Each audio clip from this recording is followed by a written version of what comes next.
Pues seguimos compartiendo con ustedes la tarde. Ahora vamos a hablar de hipnosis clínica o hipnosis profesional con Berta Hurtado. Muy buenas tardes. Buenas tardes.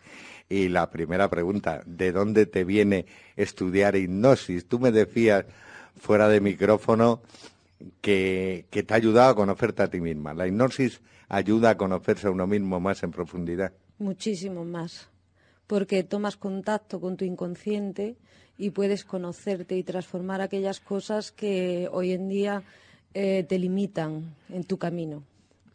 La transformación, yo es una palabra que personalmente odio, pero la has delimitado muy bien, porque dices que transforma las cosas que le limitan a uno. Así es. Y la gente normal, la gente que nos puede estar escuchando, ¿es consciente de lo que le está limitando su vida, de lo que las limitaciones que tiene en cada momento? Pues no, para eso se hace la terapia, para que ellos tomen conciencia del camino que están eligiendo, si es el correcto para su dictado de alma, para transformar su vida y al tomar conciencia de la vida que están llevando y poder transformarla y ayudarlos, que sea más fácil esa transformación, se le da la técnica de la hipnosis y de incluso la autohipnosis, que ellos mismos se la pueden realizar en casa, para que les sea muchísimo más fácil este camino. Yo te voy a decir cosas prácticas, pero antes de nada voy a repetir el teléfono por si alguien quiere llamar y charlar contigo, hacerte alguna pregunta. Nuestro teléfono del directo es el 951-357-811. Todo esto comenzó en una charla que diste en la tetería de Yaví, que tuviste hipnotizado. Yo te iba a decir que tu mirada hipnotiza, pero no solo a mí, sino a todo el auditorio que estaba pendiente de lo que decías, porque la gente yo creo que se esperaba una cosa más técnica, empezar con el mesmerismo desde los primeros experimentos, y lo tuyo fue evidentemente más práctico, ¿no? Así es que es imprescindible hacer una práctica para que la gente tome la confianza, porque la hipnosis está muy vetada y estamos muy confundidos. Lo que es el concepto de hipnosis ha estado muy mal vendida durante mucho tiempo, ¿no? Entonces hay que hacer algo práctico para que la gente coja confianza lo que es esta técnica, que es muy potente y muy buena. Con muchos tabúes metidos incluso por el séptimo arte. Nos comentaba un amigo común, José Antonio Gallardo, de cierta película en donde se da una orden poshipnótica y la mujer se suicida. ¿Eso es posible en la vida real o hay mucho de literatura? Yo creo que hay mucho de literatura, muchísimo. Para dar una orden poshipnótica, que son muy buenas y se utilizan sobre todo en terapia y demás, y que la persona llegue a suicidarse, no creo yo que eso sea así. Tiene que ser una orden dada durante muchísimo tiempo y yo no creo en eso, vaya. Antes de que se nos vaya nuestro enemigo principal, que es el tiempo, que sigue adelante como siempre, tú comentabas en la charla que cualquier persona puede ser hipnotizada. Todo el mundo, entramos en hipnosis a diario. Sí, cuando nos dormimos, ¿no? Una hipnosis involuntaria. Exactamente, es el estado entre la vigilia y el sueño. Cuando estamos enamorados estamos también hipnotizados. O sea, hay muchos momentos en el periodo del día y de las semanas en el que tú entras en hipnosis. O sea que simplemente somos un cúmulo de hormonas que reaccionan de distinta manera. Ahora, diferente es que tú te dejes hipnotizar por mí. Esa es la diferencia. Todo el mundo es hipnotizable, pero no todo el mundo se deja hipnotizar. Tiene que haber aquiescencia, ¿no? Por ejemplo, estamos tú y yo. Si yo te digo, no quiero que me hipnotices, tú no me vas a poder hipnotizar. No, no te hipnotizo, porque ante todo es el respeto hacia ti. Había otra cosa en la conferencia que me llamó particularmente la atención, que es cuando quieres darte en esa autohipnosis, que yo después comentaremos, porque yo la he practicado desde que estuve en la conferencia. Tengo un pequeño problema práctico, que cuando vas contando, relajando, empiezas a contar clásico, 9, 8 y demás, yo se me caen los brazos antes de llegar al 0. Eso es una cosa técnica que me imagino que me relajo muy rápido, ¿no? Claro, pero eso es lo bueno. Eso es lo bueno, llegar a ese punto. No se puede dar un mensaje, el no. Yo creía que era un mensaje negativo, pero lo que no se puede utilizar es el vocablo no, ¿no? No, nuestro cerebro no está capacitado para traducir el no. Si yo te digo, por ejemplo, no pienses en tu mano derecha, no la sientas, lo primero que haces es sentirla. Directamente te vas. Por lo tanto, si yo te doy una orden en la que te digo, ahora no vas a fumar, te estoy dando la orden de que ahora fumas. Vas a fumar. ¿Para qué se puede aplicar la hipnosis? De gente que nos esté escuchando en su casa, yo creo que hasta los problemas más cotidianos, como por ejemplo gente que comen demasiado o que pica dulce, pues para esos pequeños detalles puede venirnos muy bien. Eso es magnífico para desarrollar la voluntad, para cualquier tristeza, cualquier emoción que esté bloqueada, para cualquier adicción como el tabaco, para problemas sexuales, tiene unos resultados magníficos, e incluso para trastornos físicos. Yo he tenido una paciente, de hecho ella es psicóloga, que tenía quíster en los pechos y se le ha mandado la orden de que esos quísteres fueran reduciendo. Y gracias a Dios, después de las pruebas físicas que le ha hecho su médico, han ido reduciendo. Todo es mente. Tenemos que trabajar con la mente. La enfermedad es mental, la mayoría. Más del 95% la enfermedad es la somatización de unas emociones que están ancladas, que no tienen por dónde salir. Entonces, en esta técnica es buenísima porque liberamos ese trauma, esa emoción. O sea que enfermamos porque nosotros mismos nos imponemos de alguna manera esa enfermedad. Es una respuesta de nuestro cuerpo a algo que no queremos asumir o afrontar. Y que estamos viviéndola. Y como no queremos sentir dolor o no queremos sentir X trauma o X emoción bloqueada, la enmascaramos. Y el cuerpo chilla. ¿Y cómo chilla el cuerpo? Dándote una somatización. Yo voy a ser fiel a mi costumbre y voy a meter un poco el gato y decir, ¿cómo definirías tú la hipnosis? Porque la hipnosis es un estado de relajación, un estado parecido al sueño consciente, pero si te das esas órdenes que pueden ser positivas para lo que te hace falta en la vida, en definitiva estás viviendo una especie de sueño que te has programado tú mismo, eres menos libre, ¿no? Que hablábamos antes de la libertad. ¿Quién te dice que ahora mismo no estemos soñando? Sí, esa es la eterna cuestión. Había comentarios en el Twitter, me dijo Curro antes, y bueno, de cosas que pueden acuciar a las personas. Por ejemplo, querer dejar de fumar. ¿Sirve? Sí. Sirve muchísimo. Muchísimo. Hay varias técnicas dentro de la hipnosis donde hacemos una adversión, por ejemplo, para que esa persona cuando fume le sepa, por ejemplo, alguna comida que no le guste. Hay órdenes poshipnóticas, pero a mí, por ejemplo, en particular, antes de tratar una persona que fuma, ¿no?, para quitarse del tabaco, primero me gusta indagar por qué fuma, ¿no? ¿Cuál es la causa? ¿Qué quiere evadir mientras fuma, ¿no? ¿De qué quiere huir, según comentabas tú, de alguien que se pasa la mitad de la vida huyendo? Exactamente, normalmente fumamos por ansiedad, ¿no? Entonces me gusta meter el dedo en la llaga y ver qué está produciendo esa ansiedad. Porque si yo te quito a ti del tabaco hoy y tú sigues teniendo esa ansiedad, coges otra vía. Uno empieza a comer más o a beber o a disfrazar otra vez lo que no quiere sentir. Hay gente, va a parecer un poco irreverente lo que voy a decir, que no se da cuenta, pero tiene incluso adicción al trabajo, de gente que deja su vida particular, su vida familiar en pos del trabajo y no deja de ser una disculpa, ¿no? Exactamente, es una huida. Es enmascarar su realidad, su presente no le gusta y lo llena trabajando. Es otro tipo de adicción. La labor del hipnólogo, por decirlo gráficamente, sería cuando hay una herida, meter el cuchillo y de momento duele más. ¿Cómo reaccionan cuando causas ese dolor para que tome conciencia de su problema? ¿Todos reaccionan igual? ¿Reaccionan positivamente? No, la mayoría no quiere reconocer, pero luego en sus adentros sabe que es cierto, ¿no?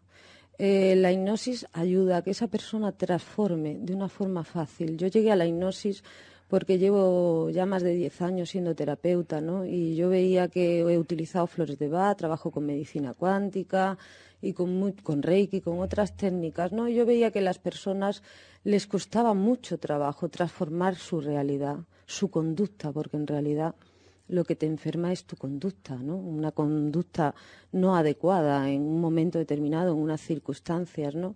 Y empecé a buscar porque no obtenía el resultado que yo quería, porque a la persona le costaba muchísimo trabajo transformar ese hábito durante tantos años aprendido y ya creyéndose que ese hábito es él, es parte de su personalidad, ¿no?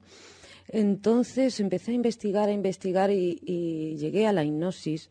Y la hipnosis es una técnica muy rápida para que pueda transformar la persona sin un autoesfuerzo excesivo. Digamos que es un atajo para llegar más directamente a cambiar el inconsciente, lo que tenemos ahí anclado. No es cambiar el inconsciente tampoco, es llevar información del inconsciente al consciente.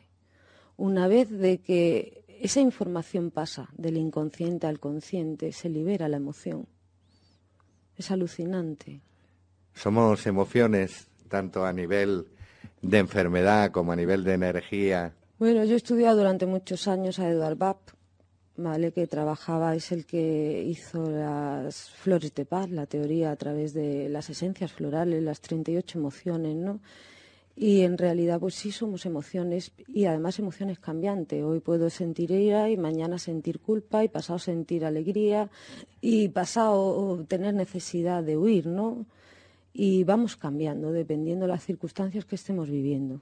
Quizá como el agua del mar o como lo que te indica el Tao, dejarse fluir sería la actitud ideal. Si se puede decir alguna actitud ideal. La actitud ideal es esa, dejarse fluir, no ir contracorriente, que es a lo que estamos acostumbrados, a ir contracorriente.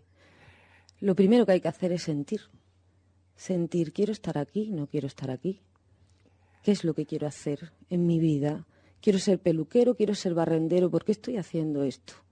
Lo primero que hay que hacer es tomar contacto con tu cuerpo, escuchar tu cuerpo y transformar todo aquello que te sobra y estás limitándote. ¿Hay que ser egoísta? Hay que tener amor propio y mucho. Amor propio. ¿Tú diferencias entre el egoísmo y el amor propio? Así es. La gente casi lo confunde y yo mismo me atrevería a decir que hay muy poquitos matices entre el amor propio. Hay que amarse a uno en cada momento, saber lo que quieres y dejarte fluir por lo que quieres. Darte el permiso de vivir lo que necesitas vivir en cada momento. Y eso no es egoísmo, a otros les va a parecer que es egoísmo, pero no es cierto. Tú vives contigo y tú tienes el derecho de ser feliz. Y Berta, además lo que yo he comentado muchas veces a micrófono cerrado, que nadie puede dar lo que no tiene. Si no te quieres a ti mismo, no puedes dar amor a los demás, por lógica. Exactamente, pero además es curioso porque nos creemos que los demás nos dan cosas y nos hacen sentir cosas que nosotros no tenemos, ¿no? Y no es cierto, nadie te puede hacer sentir algo que no está dentro de ti. Tu afán a nivel personal de sentirte libre, de sentirte independiente, me atrevo a hacerte una pregunta. El que quiere conservar el caché o el carné de sentirse libre, sentirse independiente, no termina encontrándose muy solo. Depende. Hay mucha gente que está muy acompañada y se siente sola. Sí, también. Por lo tanto, una soledad elegida es magnífico. De hecho, aprendemos en nuestra soledad. Las decisiones más difíciles que yo he podido tomar en mi vida han sido en soledad. Yo decido cuándo estar sola y cuándo no.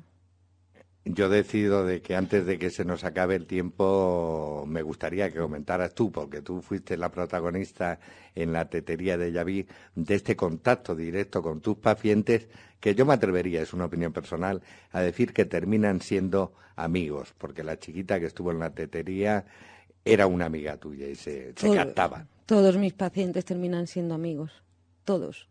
no desde el principio, me imagino, ¿no? Porque cuando les das las primeras órdenes, aunque ellos quieran corregir ese hábito o quitar eso que les estorba en su vida, siempre es costoso, ¿no? Es muy costoso. Mira, una de estas chicas, ¿no? Por ejemplo, venía quejándose que sentía mucha ira hacia su madre, ¿vale? Y yo le hice ver que viera su 50% de responsabilidad en esa ira.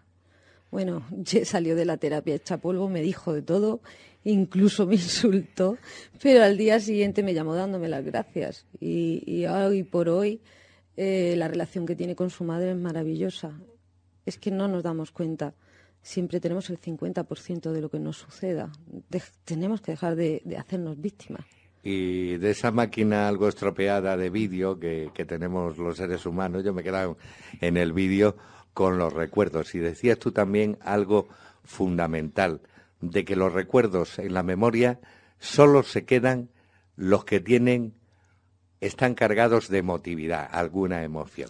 Y yo hice la prueba después, haciendo lo que tú dijiste de autohipnosis, y me vino un recuerdo de casi mi infancia. Es curiosísimo, porque la gente lo puede experimentar cuando, digamos ahora, el método de la autohipnosis, y te vienen detalles que uno no recuerda conscientemente. Cuando nosotros vivimos una situación específica, nuestra mente tiene varios tipos de memoria, ¿no? Memoria a largo plazo, memoria a corto plazo, ¿no? Cuando vivimos algo fuerte, con química, emoción, eso se queda archivado y está dándonos morcilla ahí. Aunque no seamos conscientes, no lo recordamos en ese mismo instante. Y eso hay que liberarlo. Si nos está dando morcilla, bienvenido sea, porque si no nos está dando morcilla, en tus palabras, se va a determinar en una enfermedad. Por supuesto. Que es más grave todavía. Muchísimo más grave. Pero la enfermedad no es mala. Hay que verla como una oportunidad de crecimiento. Te para, te hace conectar contigo, te hace recapitular de tu vida y te hace cambiar muchísimo. No hay que ver la enfermedad como algo negativo, ni mucho menos. Es una transformación, es un cambio. ¿Tú ves algo negativo en esta vida? Pues no. Yo creo que ese es el mejor mensaje que podemos no hay nada negativo. Decir a nuestros oyentes. Así es, la vida es maravillosa. Estamos aquí para vivirla. Nada más. Pero no es un esfuerzo diario el que hay que hacer en todo. Vamos a poner, por ejemplo, tú hablabas del amor, de estar enamorado. El estar enamorado es unas obligaciones que coge uno voluntariamente, pero hasta las obligaciones que coge uno voluntariamente pesan. Al ser humano no le gusta, por lo general, tener obligaciones. Pues no te enamores. Sería la cuestión, ¿no? El estar enamorado es maravilloso. Es vivir una experiencia, es sentirte acompañado, es transformar. Es transformar. Y no tiene por qué ser una obligación, ni muchísimo menos. Vamos a decir, antes de que se nos acabe el tiempo, que los oyentes practiquen en su casa el ejercicio que tú decías de autohipnosis, claro, que es sencillito y de verdad que es efectivo. Muy bien, pues es muy sencillo, te sientas relajado con una musiquita o no hace falta música y respiras profundamente. El llevar la conciencia a nuestra respiración ayuda muchísimo para evadir y parar nuestra mente, y empiezas a levantar los brazos a la altura de los hombros y empiezas a contar hasta 20 y te das la orden que cuando termines del 20 al 1 bajes los brazos. Entonces todo tu cuerpo empieza a crear una corriente de relajación muy profunda. Sigues respirando y al ratito vuelves a levantar los brazos y cuentas ahora del 10 al 1. Y vas contando 10, 9, 8, 7, con la orden de que cuando a la cuenta de 1 tus brazos caerán y vuelven a caer. Y cuando vuelvas a sentir, cada vez sientes más relajación, como última instancia vuelves a levantar los brazos, vuelves a contar hasta 5, ahora del 5 al 1, y cuando menos te das cuenta estás completamente relajado, estás en autohipnosis, has desconectado tu consciente y estás trabajando con el inconsciente y ahí puedes dar cualquier orden. De todas maneras, Berta, que la gente tampoco se preocupe, yo voy a lo práctico. Si hacen ese ejercicio y en la segunda cuenta están tan relajados que entran en el sueño, es una cosa normal, ¿no? Muy normal. No es lo ideal, pero Muy tampoco normal. deben de preocuparse. Uno de los miedos es que no te vas a despertar. ¿Y si me hipnotizan y ahora no me despierto? Es imposible. O sea, o le pasa algo al terapeuta o al hipnólogo y ahora no me saca de aquí, ¿no? Eso es imposible. Pasamos de la hipnosis al sueño, o sea que no pasa nada. Curro ya me está hipnotizando para que me despida, pero yo antes quiero trasladar a mis oyentes si tienes página web, Berta. Sí, www.bertahurtado.com. Y si tienes algún número de teléfono, por si alguien está interesado. 951-500-719. Pues Berta, ha sido un verdadero placer y a todos ustedes les doy la orden, no hipnótica, sino mía, que todos los programas les doy. Sean ustedes felices. Muchas gracias.